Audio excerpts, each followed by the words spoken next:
لا الہ الا اللہ وحدہ لا شریک لہ لہ الملک وہو الحمد وہو علی کل شیء قدیر۔ اللہم انی اسألک بانی اشہد ان انت اللہ لا الہ الا انت الاحد الصمد الذی لم یلد ولم یولد ولم یکن لہ کفوا احد۔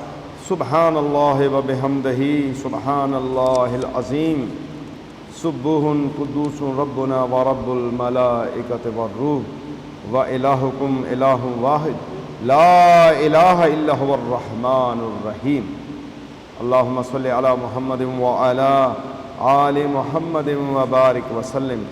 سبحان اللہ وبحمدہ سبحان اللہ العظیم۔ جو شخص 3 مرتبہ جنت مانگے، جنت کہتی ہے اے اللہ اسے جنت میں داخل کر، اور جو شخص 3 مرتبہ دوزخ سے پناہ مانگے، دوزخ کہتی ہے اے اللہ اسے آگ سے بچا لے۔ جو شخص ان 5 کلمات کے ساتھ دعا مانگے، اللہ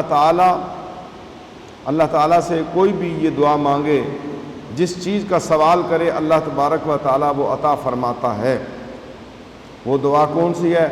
لا الہ الا اللہ وحدہ لا شریک لہ لہ الملک ولہ الحمد وہو علی کل شیء قدیر۔ لا الہ الا اللہ ولا حول ولا قوت الا باللہ۔ جو شخص ان کلمات کے ذریعے سے اللہ تبارک و تعالی سے دعا مانگے، اللہ تبارک و تعالی اس کی دعاؤں کو قبول فرماتا ہے، کیونکہ وہی تعریف کے لائق ہے۔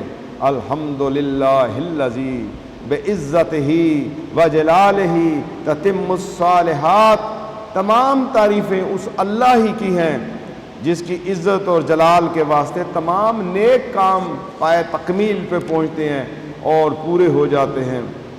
اور اللہ تبارک و تعالی مجھے اور آپ کو آقا نبی کریم صلی اللہ تعالی علیہ وآلہ وسلم کے اس مبارک طریقہ پر چلنے کی توفیق عطا فرمائے، اور اسی پہ ہم ثابت قدم رہیں، اور اسی پہ ہماری موت آئے ایمان کی حالت کے اندر۔